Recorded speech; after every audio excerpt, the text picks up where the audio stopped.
মরণে চেহারা মুবারক দেখায় আকা, মরণে চেহারা মুবারক দেখায় আকা, কাছে বসে কালিমাটা পড়ায়া দিও আকা, কাছে বসে কালিমাটা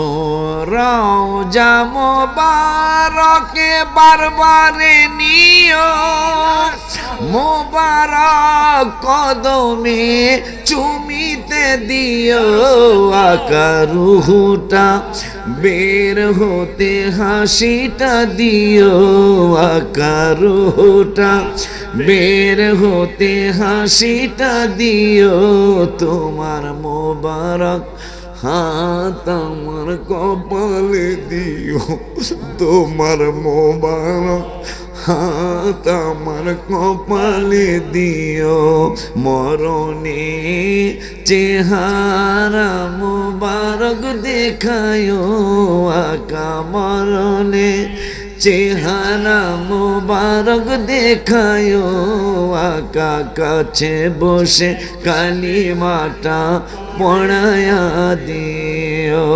ভুল বলেছি, এই গজলটা যখন আমার বাম পায়ে ইনফেকশন হয়ে গেল মক্কাতুল মুকাররমায়, আমি দাবি জানাইতে গেলাম রাসূলের দরবারে যে আমি তো আর মনে হয় আসতে পারবো না, আমার ইন্তেকালের সময় আপনি আমার পাশে থাকেন, আপনার মোবারক হাতটা যদি আমার কপালে থাকে আমার মৃত্যুর কষ্ট হবেই না। আর এই অক্টোবরের 30 তারিখে যেটা লেখা সেটা আপনাদের যারা মদিনা শরীফ যেতে পারেন না, আপনাদের জন্য কে যাও তুমি বলো পাক রওয়া যায় নবীর বাড়ি, কত আশিক যায় নবী তোমার রওয়া যায়, পথ পানে চেয়ে থাকে যাওয়ার আশায়, বলো তুমি বলো আমারে, বলো তুমি বলো রে আর কত দেরি নবীর বাড়ি।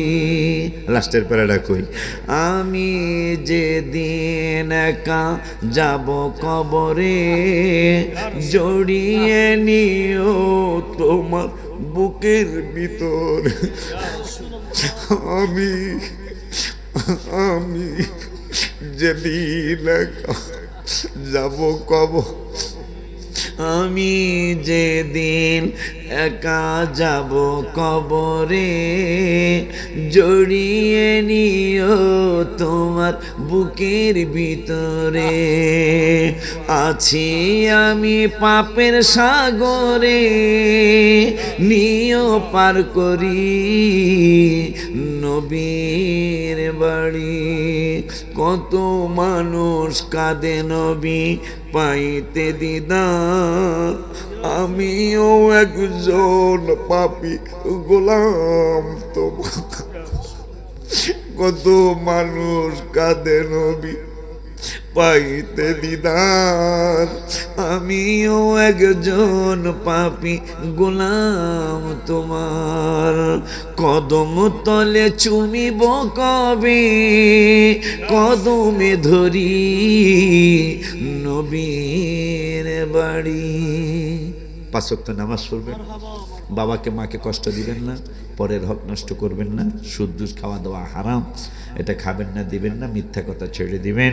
আল্লাহ যতদিন হায়াত রাখে আহলে সুন্নাত ওয়াল জামাতের পতাকা তলে থাকবেন, এটা একটা হক জামাত কোরআন হাদিসের আলো। এত বক্তা আমি ওর পোস্টার দেখছি, আমি মনে করছি এটা একটা কনফারেন্স। হ্যাঁ কিরে এত বক্তা, আবুল হাসান শাহ মিয়াজি আছে, আবার শহীদুল্লাহ বাহাদুর আছে, চাঁদপুরের বক্তা বাদ খুব কম, সব দিয়ে আছে, আবার স্টেজে ফাইলাম করে মানে সব হাজির করে নিয়েছে। এরপরও দেখলাম বিরিয়ানি একটা পাকাইছে, এটাও গেরান অন্যরকম গেরান, মানে ওর শরীরের থেকে আর কলিজা বড়, কথা বলে না। নাইলে আমারও এই আমার বাসা এয়ারপোর্ট, সেখান থেকে কিন্তু আমরা লই আইছে কিন্তু আমিও আসছি। তো যাই হোক, অনেক বেশি শুকর। আমি কিন্তু আজকে 1 বছর বলতে পারেন, এরা জানে সবাই, আমি একটু দুর্বল। আমি স্টেজে এখন বেশিক্ষণ না থাকা আমার জন্য মঙ্গল। হ্যাঁ, যাব কিছুক্ষণ কথা বলে বিদায় নেব ইনশাল্লাহ।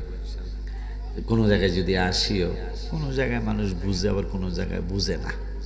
তা না বুঝার তো সুন্নিত, না বুঝলো তো সুন্নিত, সুন্নিয়তের কারণে এই যে ওই দিন তো উপস্থিত ছিলা। আল্লাহ, বক্তার নাম বলবো না, মোল্লা ডর না, আমি রেস্ট করছিলাম মনে হয়, মোল্লা ডরই তো মনে রেস্ট করছিলাম। আমি স্টেজে যাইতে আর মাত্র 1 থেকে 1.5 মিনিট সময় লাগবে, কিন্তু আমার ভাইজান মাইক ছেড়ে দিলেন। এমন না বলে ভাইজান অনেক লম্বা আওয়াজ করছে, তাও না, ওরা ছিল মনে হয় স্টেজে, নুনিয়া মাদ্রাসা, নুনিয়া মাদ্রাসা।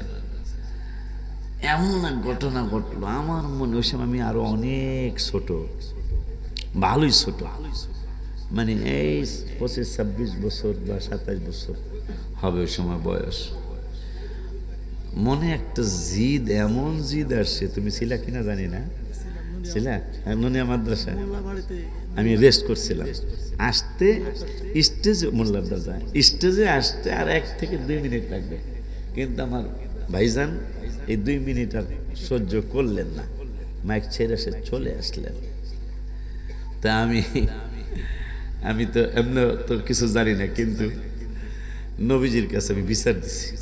আমি কই, ইয়া রাসূলুল্লাহ, আমি মাত্র স্টেজে আসতেছি, কারণ সেই আপনার আজকে 28-29 বছর আমি বক্তৃতা করি, তো ওই সময় মনে হয় 3 বছর বা 4 বছর বক্তৃতার বয়স। আমি মাত্র স্টেজে আসলাম, আর আমার বড় ভাই আমাকে ছাড় দিল না। আমার যত কৌশল, গলা তো আমার অত ভালো না, তারপরও জাল লাই দিছে আলহামদুলিল্লাহ। যত কৌশল আছে ওরা স্টেজে ছিল। ওয়াজও করছি, লম্বা ওয়াজ, আর আমার সুর যা আছে সবগুলারে পাকায়া জাগায়া আরো সুন্দর করার চেষ্টা কইরা 3 ঘন্টা না 3.5 ঘন্টা আলোচনা করলাম জিদ দে।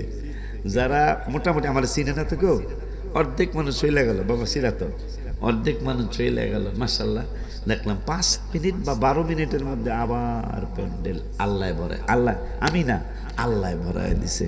ওই যে নবীর কাছে বিচার দিছি তো, আলহামদুলিল্লাহ। তো আজকে বিচার দিতে নেওয়ার জন্য দোয়া করতে আসছি, এত বড় সাহস করছে, আবার মুরগিও করছে আমাকে খাওয়ানোর লেগে, গরুর গোশতও করছে, আবার আলু ভাজি আর কি জানি করল্লা ভাজি, মাশাল্লাহ।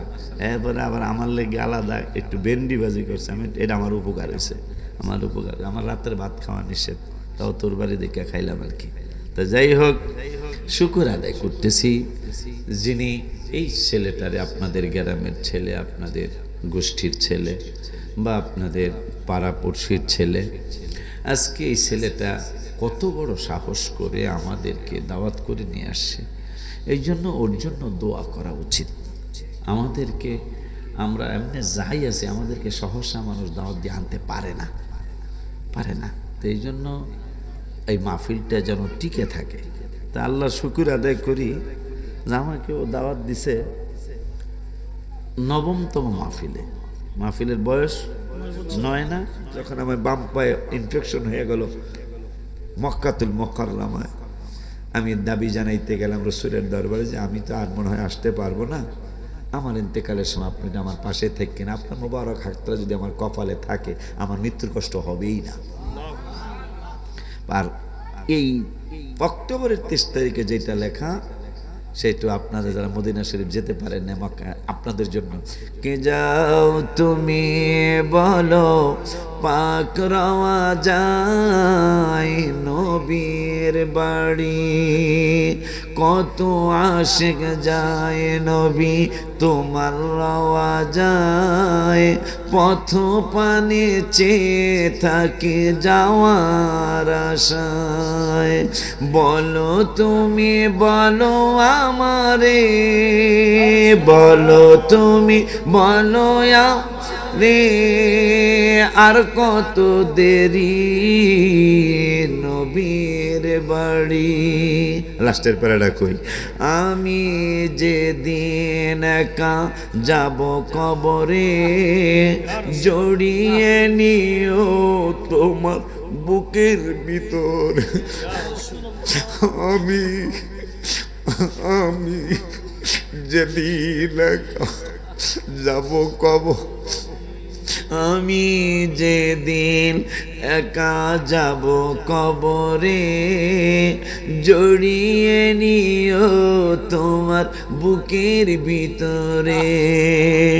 আছি আমি পাপের সাগরে, নিও পার করি নবীর বাড়ি। কত মানুষ কাঁদে নবী পাইতে দিদার, আমিও একজন পাপী গোলাম তোমার। কত মানুষ কাঁদে নবী পাইতে দিদার, আমিও একজন পাপী গোলাম তোমার। কদম তলে চুমিব কবে, কদমে ধরি নবীর বাড়ি।